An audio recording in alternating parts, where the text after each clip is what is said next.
Saat Han Li kembali melepaskan petir dewa penolak iblis untuk menyerangnya, binatang petir neraka menggerakkan tubuhnya dan langsung menembus di antara beberapa sambaran petir keemasan. Kecepatan terbangnya sama sekali tidak berkurang. Binatang ini sama sekali tidak bermain-main lagi. Han Li menjadi sangat waspada. Ia mengerahkan seluruh kekuatannya.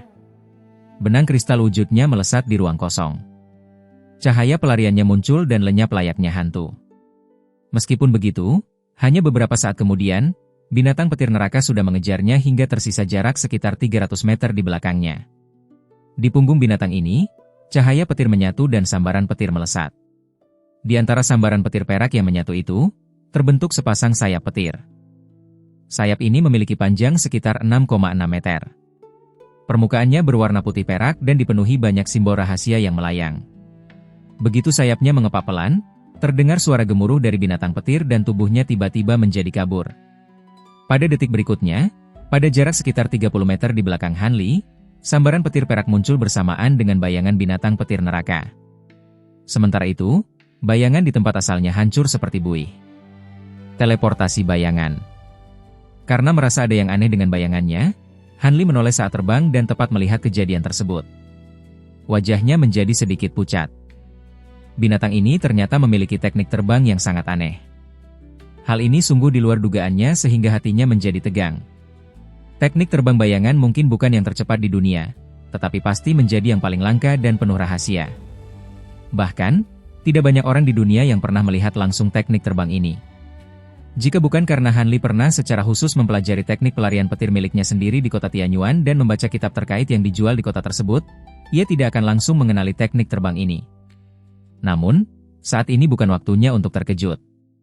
Begitu binatang petir neraka muncul di dekatnya, sepasang sayap petirnya mengepak ke arah Han Li seperti ilusi. Seketika, sepasang sayap yang terbentuk dari petir ini menghasilkan suara gemuruh, lalu menjadi kabur dan lenyap. Han Li terkejut. Sebelum ia sempat bereaksi, tiba-tiba terdengar suara petir yang keras di atas kepalanya. Sebuah jaring petir besar jatuh dari udara dan tiba pada jarak hanya belasan sentimeter darinya. Han Li sangat terkejut. Tanpa berpikir panjang, tubuhnya berputar. Huruf-huruf keemasan dan keperakan di tubuhnya berputar. Sebuah jubah petir terbang keluar dan berubah menjadi jaring petir keemasan dan keperakan yang serupa untuk menahan sambaran petir perak dari atas. Kemudian, cahaya biru di sekelilingnya berkelebat. Tubuhnya melesat mundur untuk keluar dari jangkauan jaring petir. Saat melihat hal itu, tatapan meremehkan melintas di mata binatang petir neraka. Tubuhnya bergoyang dan kembali menjadi kabur. Pada saat itu, cahaya perak berkelebat di depan Han Li. Bayangan binatang petir neraka muncul. Pada saat yang sama, salah satu cakarnya menepuk pelan ke arah Han Li, tampak ringan dan tanpa tenaga. Namun, hal itu memberikan perasaan seolah-olah cakar tersebut membesar berkali-kali lipat hingga menutupi seluruh tubuh Han Li. Setelah terdengar beberapa suara ledakan pelan, udara di sekelilingnya bergetar. Udara mengalir deras ke bawah cakar tersebut layaknya lubang hitam tak kasat mata yang bisa menelan segalanya. Tubuh Han Li menjadi kaku. Ia didorong maju oleh kekuatan besar yang tidak bisa ditolak untuk dikirim ke bawah cakar itu. Wajahnya seketika menjadi pucat, tetapi tatapan ganas segera muncul di matanya. Tiba-tiba ia membuka mulutnya, dan sebuah pedang kecil keemasan sepanjang 9 cm menyembur keluar.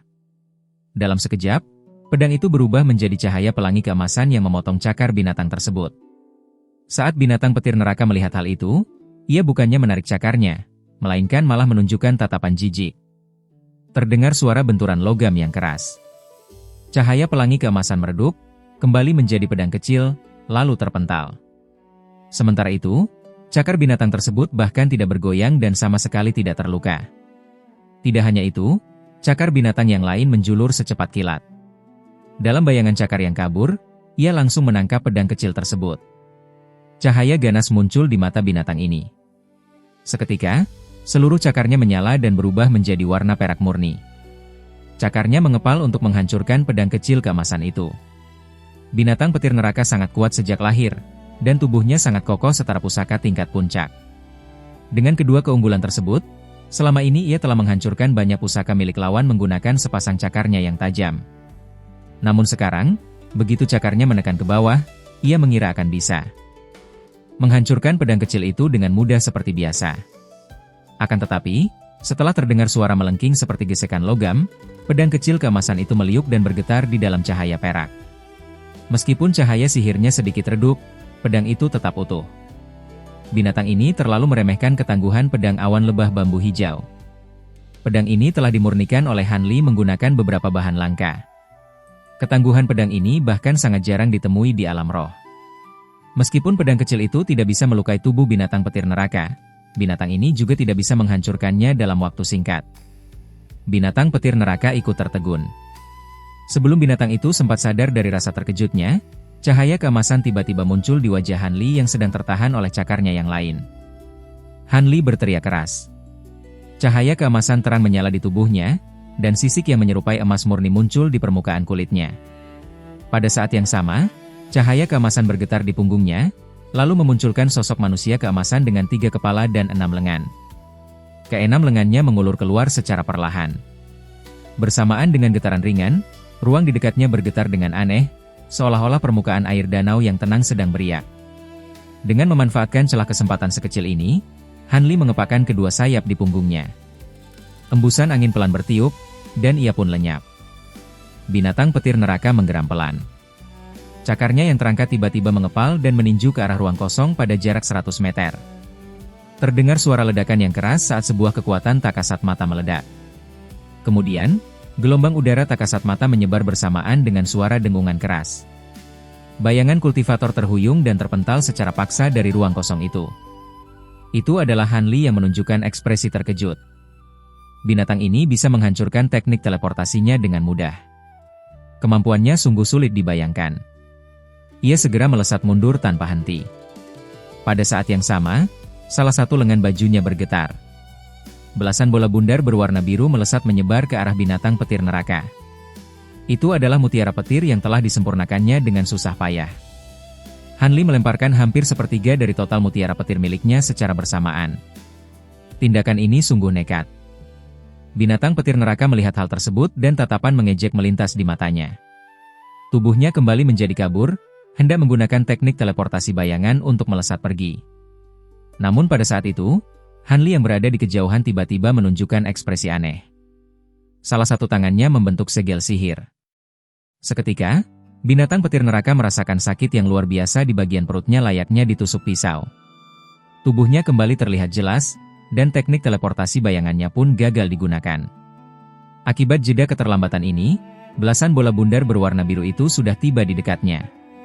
Perut binatang petir neraka terasa sangat sakit pada saat itu, sehingga ia tidak sempat memperhatikan serangan yang terlihat tidak berarti ini. Binatang ini hanya mengeluarkan suara petir untuk memaksa munculnya lapisan sambaran petir perak guna melindungi tubuh, lalu buru-buru memeriksa kondisi di dalam tubuhnya. Tindakan ceroboh binatang ini membuat mata Han Li berbinar. Tanpa ragu, ia langsung menggerakkan kesadaran ilahi miliknya. Belasan mutiara petir bergetar secara serentak. Dalam sekejap kilatan cahaya biru, mutiara-mutiara tersebut meledak bersamaan. Pertama, belasan gumpalan petir biru muncul. Setelah membesar dan menyusut, gumpalan petir itu berubah menjadi lingkaran cahaya biru sebesar roda gerobak. Belasan kekuatan petir yang besar meledak secara bersamaan. Awan petir biru seluas beberapa hektar muncul dalam sekejap, lalu menenggelamkan binatang petir neraka yang sama sekali tidak siap. Di tengah kilatan cahaya petir yang ganas dan suara gemuruh keras, terdengar lolongan binatang yang marah sekaligus terkejut dari dalam awan petir tersebut. Meskipun binatang ini sangat mahir memakan petir, serangan yang setara dengan gabungan kekuatan beberapa kultivator ranah penyatuan tubuh ini tentu tidak akan bisa ia serap. Terlebih lagi pada saat itu, Han Li terus mengendalikan kumbang pemakan emas di dalam perut binatang tersebut sehingga kemampuannya berkurang drastis. Binatang ini terpaksa nekat menahan serangan tersebut. Kekuatan petir langit di dalam awan petir itu sudah terlihat jelas. Sambaran petir biru dengan diameter belasan sentimeter melesat di dalam awan, dan suara petirnya sangat memekakan telinga. Dalam radius ratusan kilometer, semuanya dipenuhi oleh suara gemuruh. Han Li tidak hanya berdiam diri di samping. Kedua lengan bajunya bergetar secara serentak. Lembaran jimat yang rapat melesat dan berputar di sekelilingnya. Berbagai huruf perak muncul dan tenggelam pada jimat-jimat tersebut. Jimat ini tampak sangat penuh rahasia, dan jumlahnya mencapai 108 lembar. Han Li membentuk segel sihir dengan kedua tangannya, lalu menunjuk ke arah awan petir di kejauhan beberapa kali dengan cepat. Ekspresi wajahnya menjadi sangat serius. Seketika, lembaran jimat ini berubah menjadi 100 lebih cahaya perak dan lenyap dalam sekejap di depan Han Li. Pada detik berikutnya, cahaya perak berkelebat di atas awan petir raksasa itu. 108 lembar jimat perak muncul. Jimat perak itu berputar dan secara aneh membentuk sebuah pola yang ganjil, tepat menutupi awan petir di bawahnya. Han Li merapalkan mantra, dan lembaran jimat itu meledak secara serentak. Sebuah formasi sihir cahaya raksasa berwarna perak muncul. Di dalam formasi cahaya itu, bayangan sebuah istana besar muncul dan lenyap, seolah-olah istana itu bukanlah tempat dari dunia fana. Seluruh bangunan istana berkilau perak terang. Banyak huruf berputar di atasnya, dan suara alunan musik surgawi terdengar sayup-sayup dari bagian tengah istana, membuat orang yang mendengarnya merasa senang. Namun, jika ada orang yang berusaha mendengarkan dengan saksama, suara alunan musik surgawi itu akan langsung lenyap. Begitu melihat formasi cahaya itu terbentuk, Han Li merasa sangat gembira. Ia segera merapalkan sihirnya, dan formasi cahaya raksasa itu turun secara perlahan. Pada saat itu, suara lolongan keras tiba-tiba terdengar dari dalam awan petir. Terdengar beberapa suara ledakan petir yang dahsyat saat awan petir biru itu bergulung dengan hebat. Tiba-tiba, beberapa sambaran petir yang sangat tebal menerobos awan petir tersebut dan melesat keluar secara paksa. Sambaran petir ini begitu besar. Petir itu berputar di awan beberapa kali layaknya seekor naga raksasa yang sedang menggeliat di dalam awan. Tidak lama kemudian, awan petir raksasa itu lenyap di tengah suara gemuruh. Setelah awan petir lenyap, sambaran petir itu juga ikut menghilang. Di kejauhan, binatang petir neraka kembali muncul. Pada saat itu, penampilan binatang ini terlihat sangat berantakan. Tidak hanya sisik di tubuhnya yang menjadi redup, bagian tubuh yang tidak tertutup sisik juga tampak hitam hangus. Hanya tanduk di kepalanya yang berkilau perak terang, sementara lapisan tipis sambaran petir masih melilit di tanduk tersebut. Sambaran petir perak yang besar tadi jelas berasal dari tanduk ini. Namun hal yang lebih membuat Han Li terkejut adalah, begitu binatang ini muncul, ia segera membuka mulutnya dan menyemburkan segumpal cahaya darah. Di dalam cahaya darah itu, cahaya keemasan berkedip. 3 ekor kumbang berdengung. Dan ternyata itu adalah kumbang pemakan emas miliknya. Mereka dipaksa keluar dari tubuh binatang ini dengan menggunakan kekuatan sihir. Kemampuan semacam ini membuat hati Han Li menjadi tegang. Ketika kumbang pemakan emas ditelan oleh binatang ini secara tidak sengaja, Han Li merasa sangat gembira. Bahkan ia sempat berpikir untuk membunuhnya dari dalam. Namun saat melihat hal ini sekarang, ia sadar bahwa hal itu hanyalah angan-angan belaka, dan ia segera membuang pikiran tersebut. Han Li melirik ke arah lain dan melihat pedang awan lebah bambu hijau miliknya sedang melayang di bawah kaki binatang petir neraka sambil memancarkan kilatan cahaya keemasan yang tipis. Sangat jelas bahwa akibat serangan gabungan dari awan petir dan kumbang pemakan emas, binatang petir neraka sama sekali tidak sempat memperhatikan pedang ini dan membuangnya begitu saja. Lagi pula, pedang ini tidak mengancam nyawanya. Sementara itu, binatang petir neraka menatap tajam ke arah Han Li dengan kedua matanya, dan niat membunuh yang ganas terlihat dengan jelas. Ia sangat marah, seolah-olah ingin segera mencabik-cabik tubuh Han Li. Akan tetapi, Han Li tidak menunggu binatang ini bertindak. Ia menggerakkan salah satu tangannya untuk memanggil, dan 3 ekor kumbang pemakan emas terbang keluar dari dalam cahaya darah untuk melesat kembali kepadanya. Pedang kecil keemasan itu juga ikut bergetar lalu lenyap. Cahaya keemasan berkelebat. Pedang kecil itu mengeluarkan suara dengungan pelan dan muncul di samping Han Li, lalu masuk ke dalam lengan bajunya. Kumbang pemakan emas yang terbang menyusul kemudian juga disimpan dengan cara yang sama. Binatang petir neraka terkejut, lalu menjadi sangat marah. Sambil mengeluarkan suara lolongan panjang yang tajam, binatang itu bersiap untuk menyerang. Namun pada saat itu, cahaya perak berkelebat di atas kepalanya. Sebuah formasi cahaya berukuran besar turun secara diam-diam tanpa disadari olehnya. Dengan benda sebesar ini turun di atas kepalanya, meskipun binatang petir neraka tidak memperhatikannya sejak awal, sekarang ia pasti menyadarinya. Binatang itu mendongak dan melihat formasi cahaya tersebut. Tatapan terkejut melintas di matanya. Namun, tanduk di kepalanya segera mengeluarkan suara petir, lalu sebuah sambaran petir perak yang besar melesat ke atas. Terdengar suara ledakan keras saat sambaran petir itu mengenai bagian bawah formasi cahaya dengan tepat. Akan tetapi, cahaya perak berkelebat. Sambaran petir yang besar itu masuk ke dalam dan lenyap, seolah-olah telah ditelan oleh formasi cahaya tersebut. Binatang ini baru menyadari ada firasat buruk. Cahaya petir berkelebat di keempat kakinya, lalu ia segera melesat karena ingin keluar dari tempat itu. Namun bagi binatang ini, tindakannya sudah agak terlambat. Formasi cahaya di udara berputar, lalu lenyap dengan cara yang aneh. Binatang petir neraka baru melesat sejauh sekitar 30 meter, tetapi cahaya perak terang tiba-tiba muncul di depannya. Secara tiba-tiba, ia sudah berada di dalam hamparan kabut putih yang terang. Saat melihat ke sekeliling, di kejauhan sayup-sayup terlihat tembok tinggi, istana, dan bangunan paviliun yang bertumpuk-tumpuk dalam jumlah yang tidak terhitung. Binatang ini awalnya merasa terkejut, tetapi kemudian ia kembali merasa tenang. Binatang ini telah hidup entah selama berapa puluh ribu tahun. Ia sudah berkali-kali terperangkap di dalam berbagai formasi sihir. Oleh karena itu, ia tidak terlalu memedulikan susunan larangan biasa. Ia mendongakkan lehernya dan menatap ke udara. Di ketinggian udara, semuanya berwarna perak dan tidak ada benda lain yang terlihat. Binatang petir neraka memiringkan kepalanya layaknya sedang berpikir sejenak. Lalu ia menggerakkan tubuhnya dan berubah menjadi sambaran petir perak untuk terbang ke udara. Di tengah perjalanannya, kedua cakarnya mencakar ke arah ruang kosong. Terdengar suara robekan yang keras.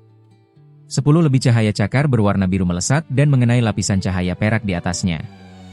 Setelah terdengar suara letupan yang terus-menerus, cahaya perak dan biru saling berbenturan. Lapisan cahaya perak itu bergoyang pelan, tetapi segera pulih kembali. Binatang petir neraka terpaksa berhenti di udara, dan ekspresi wajahnya berubah-ubah. Kekuatan larangan yang menjebaknya ternyata jauh lebih besar dari yang ia bayangkan. Sepertinya ini bukanlah formasi sihir biasa. Binatang petir neraka ini tentu saja tidak tahu bahwa formasi cahaya yang menjebaknya adalah seperangkat jimat Jiugong Tianqian yang telah disempurnakan oleh Han Li dengan susah payah. Jimat ini berjumlah 108 lembar dan memiliki perubahan yang tidak terbatas. Jimat ini sangat kuat untuk menjebak musuh. Tentu saja, kekuatan jimat ini juga bergantung pada tingkat kekuatan musuh yang dihadapinya. Dengan tingkat kultivasi Han Li saat ini, jangankan binatang petir neraka di depannya ini, bahkan kultivator tingkat ranah penyatuan tubuh sekalipun tidak akan bisa benar-benar dijebak oleh formasi ini. Serangan binatang ini sebelumnya membuat Han Li, yang sedang berdiri di tepi formasi cahaya dengan satu tangan menekan jimat sambil mengalirkan kekuatan spiritual, tiba-tiba merasakan pantulan kekuatan yang besar. Tubuhnya sampai terhuyung mundur sejauh 2 langkah, dan raut wajahnya berubah beberapa kali. Untungnya, setelah kekuatan spiritual di dalam tubuhnya berputar sebentar, ia kembali dalam kondisi normal. Sangat terlihat bahwa saat menghadapi serangan binatang ini, susunan larangan tersebut tidak akan bertahan lama. Lagi pula, tingkat kultivasi mereka sangat berbeda jauh dengan binatang petir neraka ini. Akan tetapi, tujuan utamanya mengeluarkan lembaran jimat ini sejak awal memang tidak berniat untuk menjebak binatang itu selamanya. Ia hanya perlu sedikit waktu tambahan. Begitu jimat itu berhasil menjebak lawannya untuk sementara, Han Li langsung menarik tangannya. Ia segera mengepakkan sayap di punggungnya dan berubah menjadi cahaya pelangi berwarna biru untuk berbalik kabur. Tujuannya adalah arah kedatangannya tadi. Hanya dalam beberapa kedipan mata, Han Li sudah sampai di ujung langit. Dengan sekali kedipan lagi, wujudnya akan lenyap.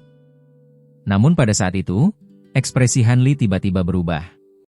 Tangannya melambai ke udara, lalu terdengar suara tajam benda yang membelah angin. Puluhan pedang kecil keemasan melesat secara bersamaan menuju suatu titik di ruang kosong di dekatnya. Sebuah pemandangan yang sangat di luar dugaan pun muncul. Pada titik tempat pedang kecil keemasan itu mengarah, kilatan cahaya putih berkelebat. Tiba-tiba, muncul sosok wanita berjubah putih berkilau yang salah satu lengan beserta lengan bajunya telah lenyap. Sosok itu adalah wanita hantu yang dipanggil Hantu Putih. Karena wanita ini dipaksa keluar oleh Han Li, wajahnya dipenuhi dengan rasa terkejut. Pandangannya berkedip-kedip, seolah-olah ia hendak mengatakan sesuatu. Akan tetapi, raut wajah Han Li menjadi dingin. Salah satu lengan bajunya mengeluarkan suara lengkingan, lalu seberkas cahaya hitam terbang keluar. Cahaya itu berputar dan jatuh ke tanah, menampakkan seekor monyet hitam kecil. Monyet itu adalah binatang Tihun. Pada saat itu, Han Li lebih mengutamakan usahanya untuk melarikan diri, sehingga ia sama sekali tidak mau berurusan dengan wanita hantu ini. Begitu bertindak, ia langsung memanggil binatang buas yang khusus memakan hantu tersebut. Begitu wanita. Hantu berjubah putih itu melihat monyet tersebut, sebuah suara lengkingan tajam tiba-tiba keluar dari tenggorokannya. Wajahnya dipenuhi rasa ketakutan. Secara tiba-tiba ia berubah menjadi asap putih dan melesat mundur. Namun, gerakan binatang Tihun jauh lebih cepat. Tubuhnya bergoyang dalam sekejap mata dan berubah menjadi seekor kera raksasa setinggi beberapa meter. Terdengar suara dengusan dari hidung besarnya. Cahaya kuning menyembur keluar untuk membungkus cahaya putih itu, lalu menariknya mundur. Setelah cahaya putih itu meredup, bayangan wanita hantu berjubah putih tersebut kembali muncul. Di tengah rasa ketakutan wanita ini, jubah putih di tubuhnya tiba-tiba berubah menjadi lapisan cahaya putih bersih yang melindungi tubuhnya dengan sangat rapat. Entah jubah putih ini merupakan pusaka jenis apa, namun cahaya perebut jiwa milik binatang Tihun untuk sementara waktu tidak bisa menggoyahkannya. Binatang Tihun menunjukkan ekspresi yang serius. Tenggorokannya mengeluarkan geraman pelan, lalu angin hitam di sekelilingnya bertiup dan memunculkan sambaran petir. Tubuh kera raksasa itu membesar, dan bulunya mulai berubah warna menjadi merah. 3 buah tanduk yang melengkung muncul dari atas ubun-ubunnya. Di antara kedua alisnya tiba-tiba merekah, menampakkan sebuah mata siluman berwarna merah. Pada saat yang sama, wajah binatang ini memanjang dan gigi taringnya terlihat. Di punggungnya, tumbuh 3 buah duri hitam yang memiliki panjang sekitar 3 meter. Asap hitam melilit di atas duri-duri tersebut, memancarkan aura kegelapan yang sangat kuat.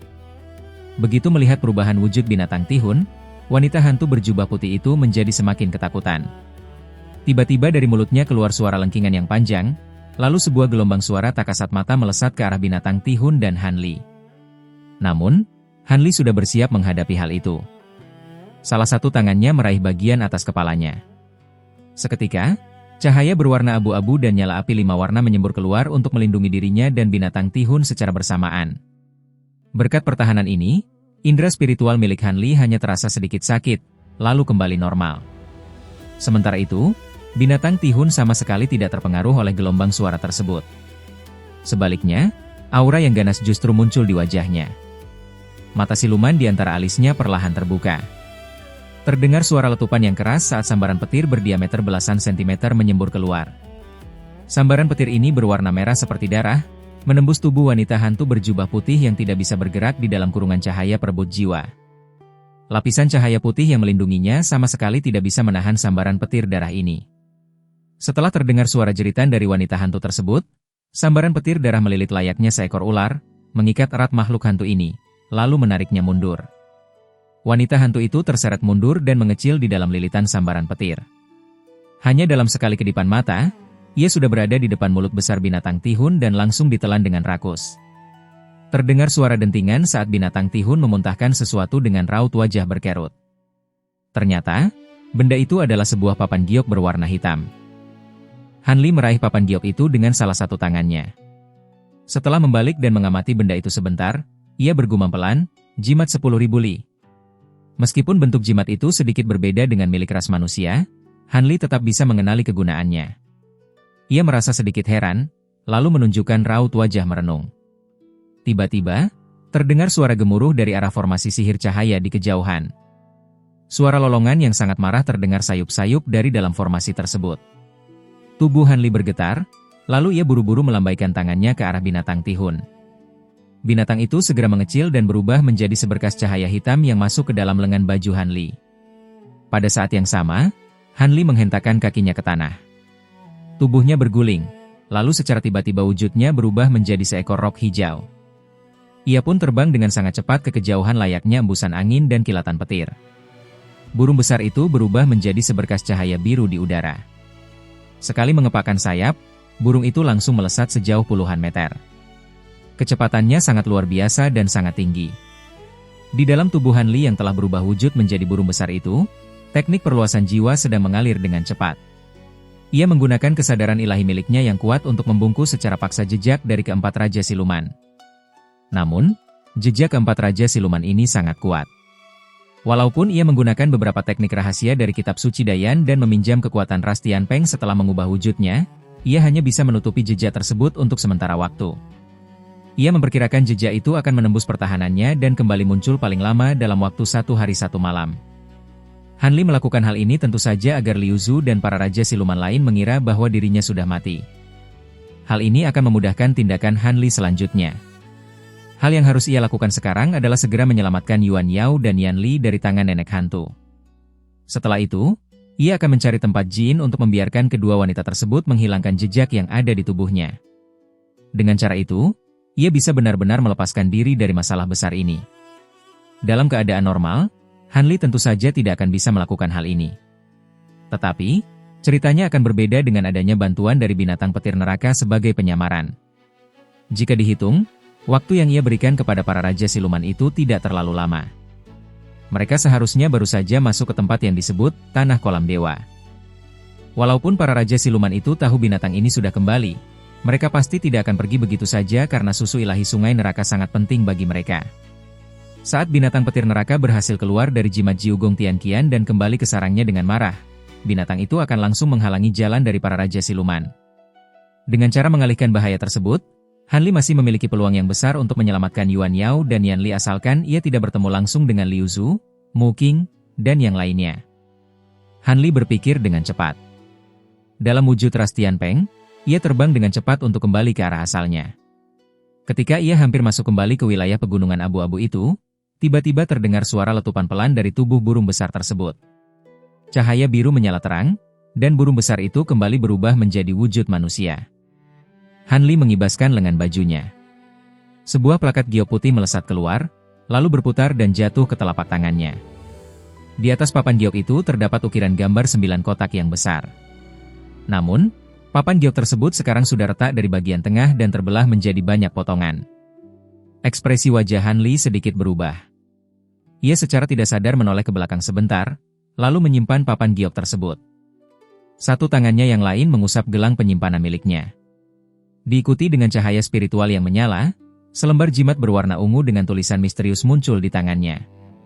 Benda itu adalah jimat transformasi murni Tai. Hanli tidak membuang waktu. Satu tangannya menggerakkan jimat itu dengan pelan di depan tubuhnya, lalu melepaskan jimat tersebut dari jarinya. Jimat ungu itu kemudian meledak. Beberapa tulisan berwarna perak muncul dan terbang mengelilingi tubuh Hanli.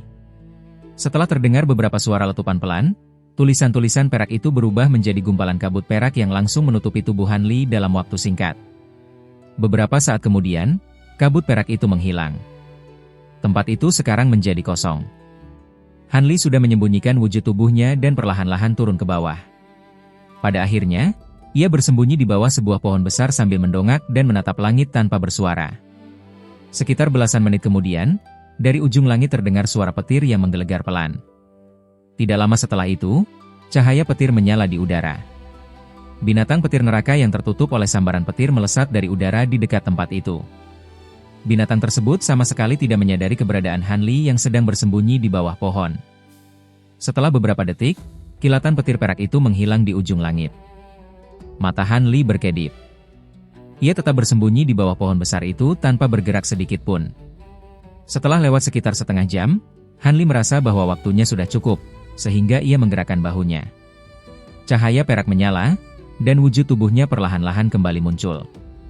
Tulisan-tulisan perak keluar dari tubuhnya, lalu berkumpul pada posisi yang rendah dan kembali berubah menjadi selembar jimat ungu yang melayang jatuh secara perlahan.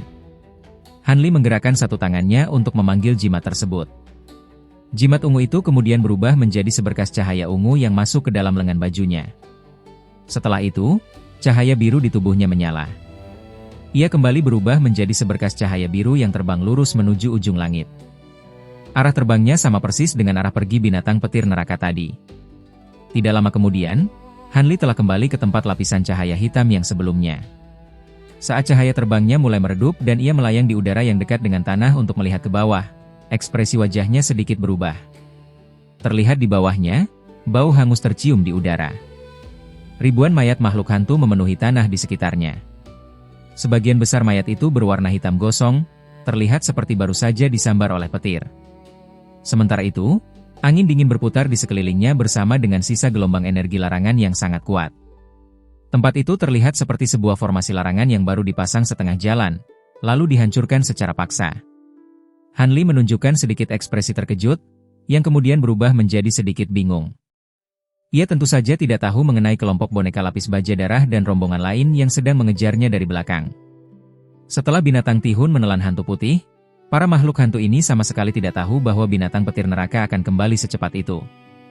Karena para makhluk hantu itu tidak sempat bersembunyi, mereka tentu saja hangus disambar oleh petir dari binatang buas yang sedang sangat marah tersebut. Jika boneka lapis baja darah tahu bahwa semua persiapan di luar telah disapu bersih, ia pasti akan sangat marah. Jika hantu putih masih ada di sana, hantu itu bisa memberitahu dengan menggunakan jimat 10.000 li terlebih dahulu. Dengan begitu, para makhluk hantu itu bisa dengan tenang menghindari binatang petir neraka sebelum kembali untuk melanjutkan pemasangan formasi. Tujuan awal boneka lapis baja darah menyuruh para makhluk hantu tingkat tinggi untuk mengikuti jejak Han Li dan binatang petir neraka secara diam-diam memang untuk hal ini. Tetapi tidak disangka, justru tindakan Han Li yang telah merusak rencana tersebut. Han Li terbang berputar pada ketinggian yang rendah dan tidak lagi menemukan satupun makhluk hantu yang masih hidup. Ada kemungkinan semua hantu itu telah dibunuh oleh binatang petir neraka, atau sisa hantu yang selamat sudah melarikan diri. Han Li tidak terlalu memikirkan hal ini. Setelah alisnya bergerak sebentar dan tubuhnya berhenti terbang, pandangannya tertuju pada sebuah lorong biru yang menyala terang. Han Li mengusap dagunya sambil berpikir. Setelah matanya berkedip, ia menggetarkan lengan bajunya, lalu setumpuk jimat perak terbang keluar dari dalam sana. Diiringi dengan cahaya tulisan yang menyala, barang itu ternyata adalah satu set jimat Jiu Gong Tian Qian. Karena benda itu sangat sulit untuk dibuat, Han Li hanya berhasil menyelesaikan 2 set jimat tersebut. 1 set jimat sudah ia gunakan sebelumnya. Tumpukan ini tentu saja adalah set terakhir dari jimat Jiu Gong Tian Qian miliknya. Han Li membentuk segel tangan dengan kedua tangannya, lalu melepaskan sebuah teknik sihir ke arah jimat ini. Sebuah pemandangan yang tidak biasa pun muncul. Di bawah kendali dari Han Li, jimat perak itu melesat menuju arah pintu masuk lorong. Akan tetapi, jimat-jimat itu tiba-tiba menghilang di area kosong yang ada di dekat tempat tersebut. Han Li sepertinya telah menggunakan sebuah teknik rahasia untuk menyembunyikan kumpulan jimat ini. Han Li menarik kembali kekuatan sihirnya. Cahaya biru menyala di matanya. Ia mengamati tempat persembunyian jimat ini, kemudian menganggukkan kepalanya dengan perasaan puas. Kemudian, ia teringat akan sesuatu. Ia membalikkan telapak tangannya lagi, dan 2 lembar jimat perak yang berbeda pun muncul.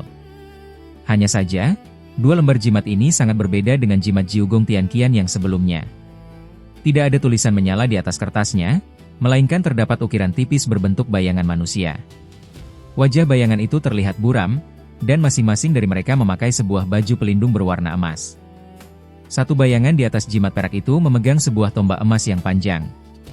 Sementara bayangan lain di jimat perak yang satunya memegang 2 buah pisau. Hebatnya, kedua bayangan itu bisa bergerak secara perlahan di atas kertas jimat tersebut. Mereka sesekali terlihat mengayunkan senjata, seolah-olah mereka hidup. Setelah mengeluarkan kedua jimat ini, Han Li merapatkan jimat itu di antara kedua tangannya. Seketika, cahaya perak menyala dan kedua jimat tersebut meledak dengan suara retakan. Dari dalam cahaya perak itu, 2 bayangan emas tipis melesat keluar. Setelah berputar sebentar di dekat tubuhnya, kedua bayangan itu terbang ke arah tanah seperti seberkas cahaya terang, lalu masuk ke dalam bayangan tubuh Han Li yang ada di permukaan tanah. Walaupun Han Li melayang di udara yang tidak terlalu tinggi, bayangan tubuhnya yang jatuh di atas tanah terlihat sangat tipis. Tetapi, begitu 2 bayangan emas tipis dari jimat tersebut masuk, mereka langsung menghilang tanpa meninggalkan jejak sama sekali. Benda ini adalah jimat Jia Yuan, sebuah jenis jimat lain yang tertulis di dalam halaman buku giok Istana Emas yang telah berhasil diselesaikan oleh Han Li. Ia hanya berhasil menyelesaikan pembuatan 3 lembar jimat jenis ini. Ia baru saja menggunakan 2 lembar jimat tersebut secara sekaligus. Hal ini menunjukkan betapa pentingnya perjalanan kali ini bagi dirinya. Hal ini tentu saja wajar. Tingkat kekuatan dari semua makhluk yang berada di dalam lapisan cahaya hitam itu berada di atas tahap penyatuan tubuh. Han Li tidak akan bisa melawan mereka semua secara langsung. Oleh karena itu, ia hanya bisa menyiapkan lebih banyak alat pertahanan untuk berjaga-jaga. Setelah mengeluarkan jimat Jia Yuan, tindakan Han Li masih belum berhenti. Ia membuka mulutnya dan menyemburkan sebuah bola api berwarna perak.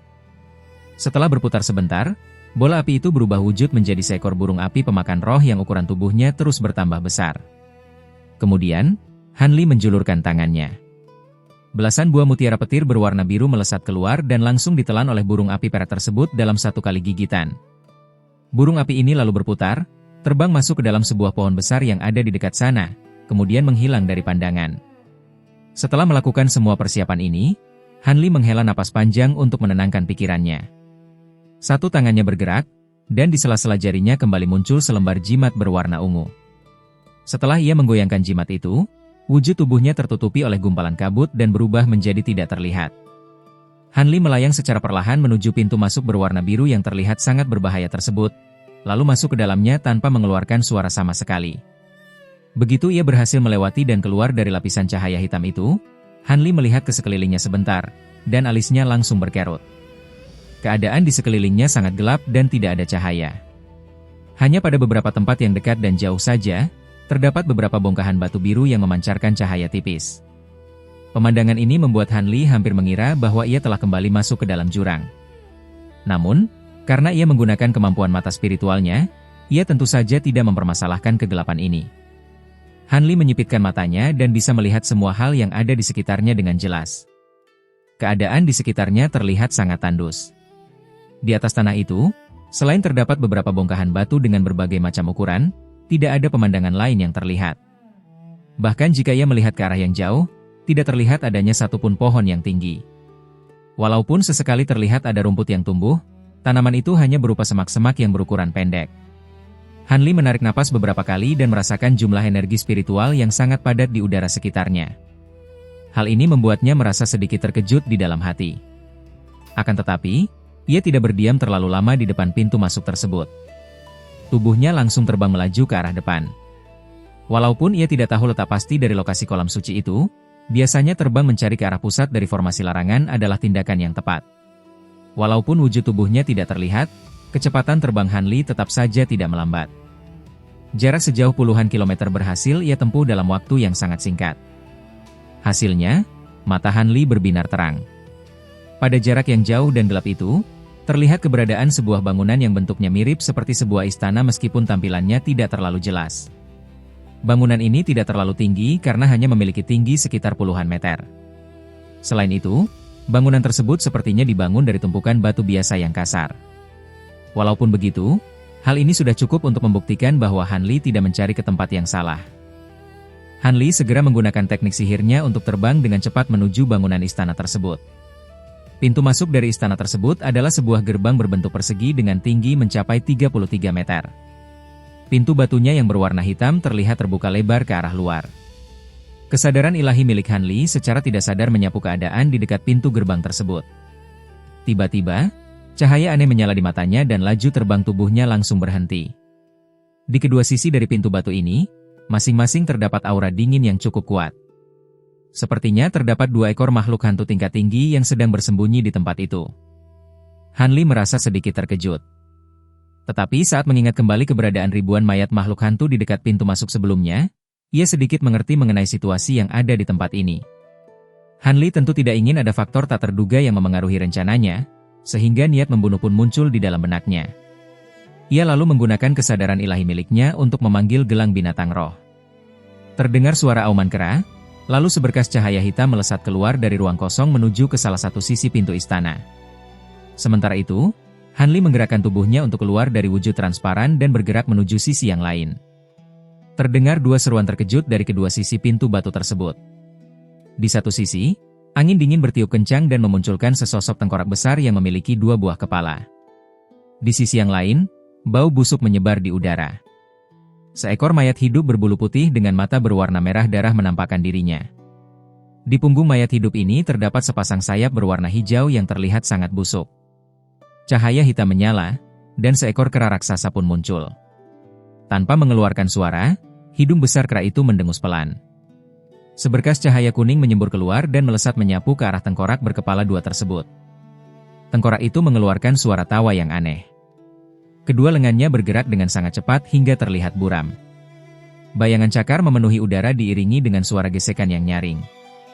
Makhluk hantu tingkat tinggi ini sepertinya sangat percaya diri dengan tingkat ketahanan tubuhnya.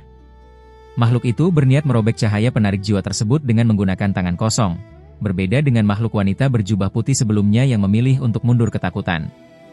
Hasilnya, begitu serangan mereka bersentuhan, bayangan cakar tulang yang rapat itu langsung hancur. Cahaya kuning itu menyapu dan berbalik membungkus sepasang cakar tulang tersebut. Dalam sekejap mata, tengkorak berkepala 2 menjerit kesakitan. Sepasang cakar tulang yang seharusnya sekeras besi itu berubah menjadi kepulan asap hitam dalam waktu singkat. Tengkorak itu sangat terkejut, lalu buru-buru menggerakkan tubuhnya untuk mundur. Tetapi, usahanya itu sudah agak terlambat. Cahaya kuning menyala terang dan menyeret seluruh tubuh tengkorak itu ke dalamnya. Tulang putih itu berputar saat cahaya kuning menyapu tubuhnya. Tubuh tengkorak itu juga berubah menjadi kepulan asap hitam pekat yang langsung dihisap oleh binatang tihun ke dalam mulutnya. Binatang kera ini mengeluarkan suara lengkingan gembira, lalu menoleh ke arah Han Li. Ia melihat Han Li sedang melayang di atas mayat hidup berbulu putih. Salah satu tangannya mengendalikan gunung magnetik primordial setinggi 33 meter untuk menekan makhluk hantu tersebut dari atas. Sementara itu, dua bayangan emas berbaju pelindung baru saja menarik sebuah tombak emas dan dua buah pisau panjang dari punggung mayat hidup tersebut. Di permukaan tombak itu, kilatan energi emas meloncat-loncat dan menembus jantung sang mayat hidup, membuat area luka di sekitarnya menjadi hangus. Sedangkan pada dua pisau panjang yang ditarik dari punggung mayat hidup itu, cahaya putih menyala terang. Sepasang sayap hijau yang busuk tersebut seketika berubah menjadi lapisan es bening yang membeku. Han Li tidak menyuruh kedua boneka bayangan itu untuk membunuh makhluk hantu ini secara langsung. Ia malah melambaikan tangannya ke arah binatang tihun yang berada di kejauhan. Binatang tihun awalnya merasa terkejut, tetapi binatang itu segera mengerti maksud dari Han Li. Dengan perasaan sangat gembira, kera itu melompat dan tiba di sisi Han Li hanya dalam beberapa langkah. Hidungnya kembali mengeluarkan semburan cahaya, yang seketika mengubah mayat hidup ini menjadi gumpalan energi dingin lalu menghisapnya sampai habis. Binatang ini mengunyah sesuatu di dalam mulutnya, lalu memukul-mukul dadanya sendiri menggunakan kedua tangan dengan penuh kegembiraan. Tiga makhluk hantu ini adalah roh penasaran ganas yang telah berkultivasi selama bertahun-tahun di tanah Minghe. Energi mereka tentu saja sangat bergizi bagi binatang tihun. Han Li tersenyum tipis. Begitu kesadaran ilahi miliknya bergerak, sebuah ide tiba-tiba muncul di dalam kepalanya. Ia mengamati wujud binatang tihun dari atas ke bawah beberapa kali, lalu diam-diam memberikan sebuah perintah. Binatang tihun membuka matanya lebar-lebar saat mendengarkan perintah tersebut, lalu menganggukkan kepalanya secara terus-menerus.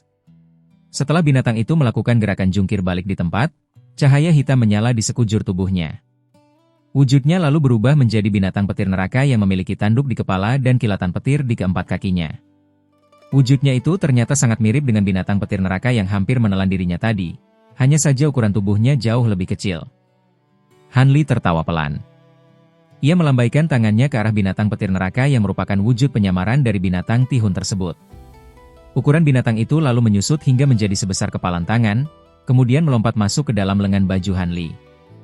Han Li lalu mengambil jimat transformasi murni Tai dan menempelkannya ke tubuhnya sendiri. Wujud tubuh Han Li kembali menjadi tidak terlihat. Ia kemudian terbang masuk melewati pintu istana tersebut. Istana itu terdiri dari satu ruangan utama dan beberapa ruangan samping. Han Li terbang dan langsung masuk ke dalam ruangan utamanya. Keadaan di dalam ruangan utama itu sangat bersih. Selain beberapa pilar batu berukuran besar, tempat itu terlihat kosong. Han Li tidak memedulikan hal ini. Pandangannya langsung tertuju pada sebuah lubang besar yang memancarkan cahaya putih di tengah-tengah ruangan tersebut. Ia mendekati lubang itu dengan hati-hati dan berhenti di tepi lubang tersebut. Saat ia menundukkan kepalanya untuk melihat ke bawah, ekspresi wajahnya berubah. Lubang ini ternyata terus menurun ke bagian bawah. Dindingnya berbentuk melingkar dan sangat licin, tanpa ada tangga sama sekali. Saat dilihat sekilas di bawah pancaran cahaya putih yang tipis itu, ia tidak bisa melihat dasar dari lubang tersebut. Han Li berpikir sejenak, lalu ia menggerakkan tubuhnya untuk masuk ke dalam lubang itu dan melayang turun secara perlahan. Lubang itu sangat dalam. Setelah ia turun sejauh sekitar 3 km, dasar lubang itu masih belum terlihat. Tetapi, ada embusan angin sejuk yang bertiup dari bawah, yang membuktikan bahwa ada tempat sirkulasi udara di ujung lubang ini. Setelah turun lagi sejauh sekitar 1 km, ekspresi wajah Han Li sedikit berubah. Sayup-sayup terdengar suara sambaran petir dan lolongan binatang di telinganya. Suara itu kadang-kadang diselingi oleh suara ledakan dahsyat yang membuat dinding batu di sekelilingnya bergetar pelan. Han Li segera meningkatkan kewaspadaannya dan memperlambat laju turunnya. Kesadaran ilahi miliknya mulai bergerak menyapu keadaan di bawah sana. Hasilnya, tidak lama kemudian terlihat cahaya putih yang menyilaukan mata di bawah sana. Ternyata, ia sudah hampir sampai di pintu keluar. Setelah kesadaran ilahi miliknya selesai memindai, tidak ada hal berbahaya yang tersembunyi di area tersebut. Hal ini membuat Han Li merasa sedikit lega. Ia turun dan mendarat di atas tanah tanpa mengeluarkan suara, lalu melirik ke sekeliling ruangan dengan cepat. Tempat ini ternyata adalah sebuah ruangan utama besar yang lain. Luas ruangan ini beberapa kali lipat lebih besar dibandingkan dengan istana yang ada di atas. Namun, tingkat keindahannya sangat jauh berbeda. Permukaan tanah di ruangan ini tidak hanya dilapisi oleh batu gio putih yang indah, dinding dan langit-langitnya juga dipenuhi oleh tempelan batu kristal sebesar mangkuk. Kristal-kristal ini memancarkan cahaya putih yang lembut, sehingga menerangi seluruh ruangan tersebut dengan megah. Kepadatan energi spiritual di sekitarnya juga jauh lebih tinggi dibandingkan dengan tingkat energi di istana atas. Beberapa jenis bunga dan rumput spiritual yang berwarna-warni terlihat tumbuh di dua buah taman kecil pada kedua sisi ruangan. Masing-masing tanaman itu terlihat segar dan berkilau karena memancarkan lapisan cahaya spiritual yang tipis. Entah sudah berapa puluh ribu tahun tanaman-tanaman itu hidup di tempat ini. Melihat hal tersebut, Han Li malah mengerutkan keningnya. Ia segera kehilangan rasa ketertarikan dan langsung mengalihkan pandangannya. Dengan wawasan yang dimilikinya, ia tentu saja bisa menilai bahwa bunga dan rumput yang ada di taman ini sebagian besar hanyalah tanaman hias belaka meskipun jenisnya memang cukup langka. Tanaman yang benar-benar berharga tinggi hanya berjumlah sangat sedikit. Tetapi, Han Li hanya bisa melihat sebagian besar area di dalam ruangan ini. Sebagian area kecil yang tersisa saat ini sedang tertutupi oleh kabut darah yang tebal dan kilatan petir yang ganas. Pada area udara yang rendah di dalam ruangan itu, gumpalan petir dan kabut darah terlihat saling bertabrakan, menggulung, dan meledak. Kedua energi itu terlihat seperti air dan minyak yang tidak bisa menyatu. Tetapi, terlihat jelas bahwa kekuatan sambaran petir itu jauh melebihi kekuatan dari kabut darah.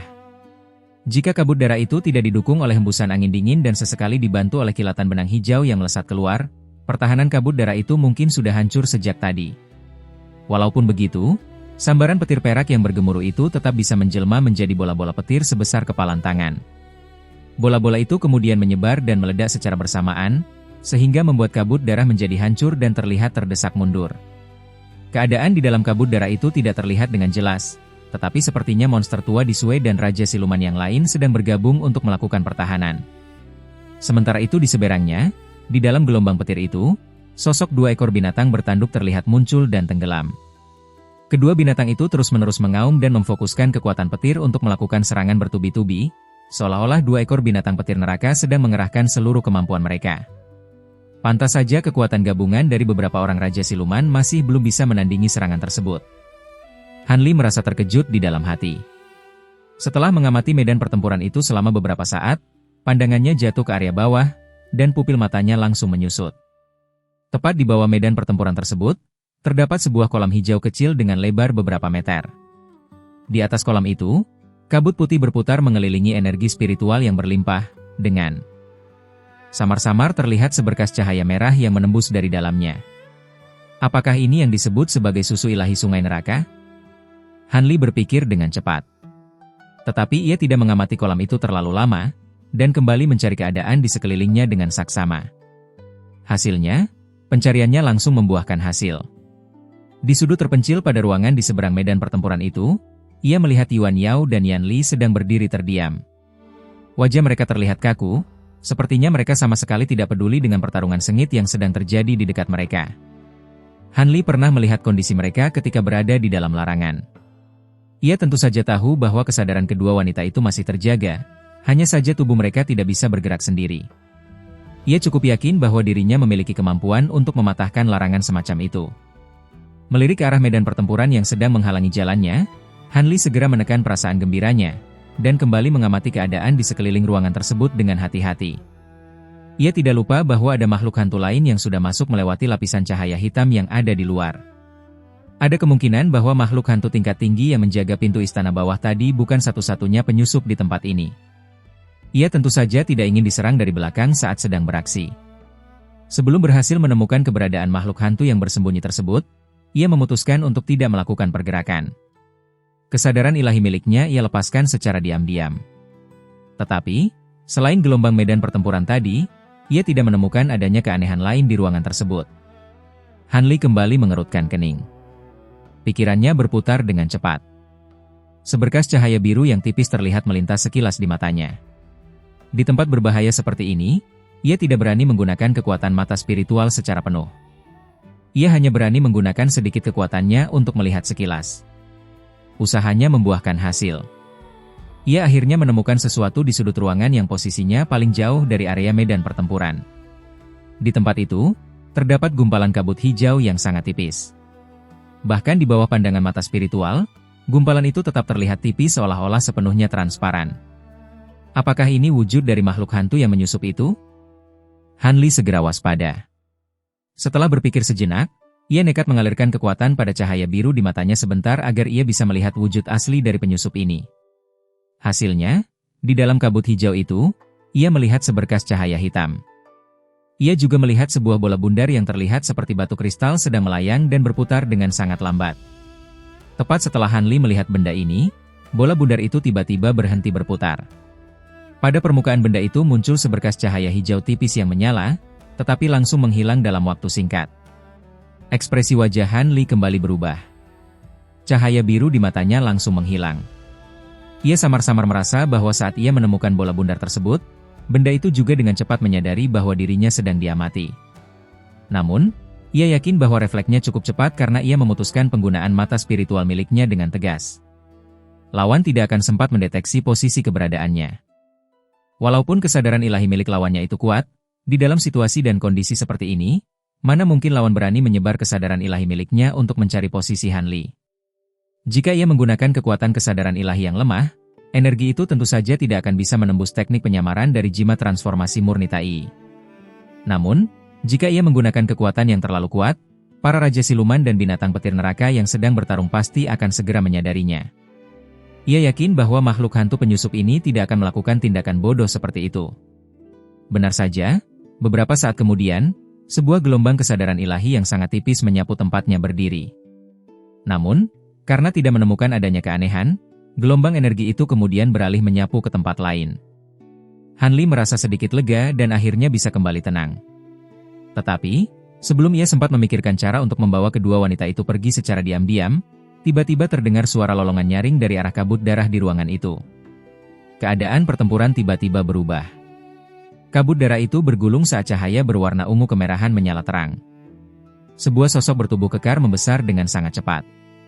Hanya dalam sekejap mata, sesosok boneka darah ungu setinggi lebih dari 60 meter muncul dari dalam kabut darah dengan tatapan yang sangat bengis. Ukuran tubuh boneka raksasa itu bahkan masih terus membesar. Di atas salah satu bahu dari boneka ini, terlihat seorang pria berjubah darah sedang berdiri tegap dengan kedua tangan berada di belakang punggungnya.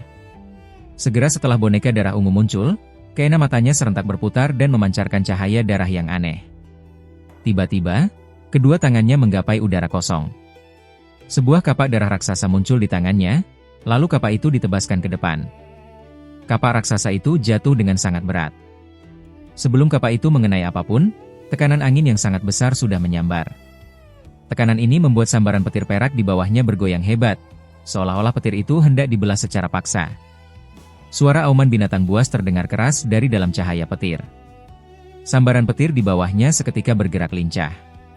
Petir itu saling melilit diiringi suara gemuruh, lalu berubah menjadi pedang petir perak yang melesat ke udara untuk menyambut serangan kapak. Setelah suara ledakan yang keras, cahaya darah dan sambaran petir saling bertabrakan. Kapak dan pedang raksasa itu bergetar, lalu serentak hancur berkeping-keping dan menghilang. Cahaya petir berkelebat. Beberapa cahaya berbentuk cakar berwarna biru sepanjang sekitar 3,3 meter muncul, lalu melesat cepat ke arah boneka darah ungu. Pria berjubah darah yang berdiri di bahu boneka darah ungu melihat serangan itu, lalu mendengus. Pria berjubah darah itu membuka mulut dan menyemburkan seteguk darah murni. Ia membalikkan telapak tangannya untuk menangkap darah itu, lalu melemparnya ke depan dengan kuat. Gumpalan darah itu berputar, lalu berubah menjadi tombak darah panjang yang melesat cepat. Terdengar beberapa suara letupan pelan. Tombak darah itu dalam sekejap menembus beberapa cahaya cakar, lalu menghilang ke dalam sambaran petir di bawahnya. Tiba-tiba, cahaya perak berkelebat. Bayangan kepala binatang petir neraka membesar beberapa kali lipat dan muncul dari dalam petir. Binatang buas itu membuka mulutnya dan menelan tombak darah tersebut. Kemudian, binatang petir neraka itu menyemburkan sambaran petir yang sangat besar. Petir itu berubah menjadi wujud naga banjir perak dan melesat menuju pria berjubah darah. Kedua mata merah di wajah boneka darah ungu berkedip. Dua berkas cahaya darah menyembur keluar dan tepat mengenai petir yang berbentuk naga tersebut. Kedua serangan itu saling menghancurkan dan menghilang. Pria berjubah darah di atas boneka darah ungu dan seekor binatang petir neraka saling bertarung dengan sangat cepat. Keduanya memiliki kekuatan yang seimbang dan tidak ada yang lebih unggul. Segera setelah itu, Banyak serat hijau melesat ke udara dari dalam kabut darah. Serat-serat itu berkumpul di satu titik. Dalam waktu singkat, diiringi kilatan cahaya hijau, sesosok tubuh yang ramping muncul sambil menginjak bunga emas. Sosok itu adalah Mu Qing. Pada saat yang sama, pusaran angin dingin berputar di dekat Mu Qing. Angin itu kemudian menghilang dan memperlihatkan sosok wanita cantik berambut putih. Mereka berdua tampak sangat serius. Keduanya menatap kepala binatang di seberang mereka tanpa berkedip. Kepala binatang petir neraka di seberang mereka melihat kemunculan keduanya dan menunjukkan raut wajah yang ganas. Di bawahnya, suara petir terdengar bergemuruh. Bayangan kepala bertanduk lain muncul dari dalam petir. Ukuran kepala kedua ini hanya sedikit lebih kecil dan tanduknya juga lebih ramping. Melihat ada dua kepala binatang petir neraka, ekspresi wajah wanita cantik berambut putih itu menjadi sedikit tegang.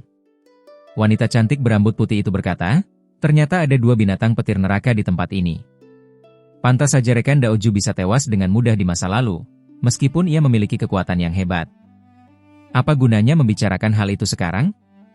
Air susu ilahi dan jalur energi spiritual di tempat ini saling terhubung. Untuk memutus hubungan itu dan mengambil airnya, kita harus memberi waktu lebih lama kepada orang itu.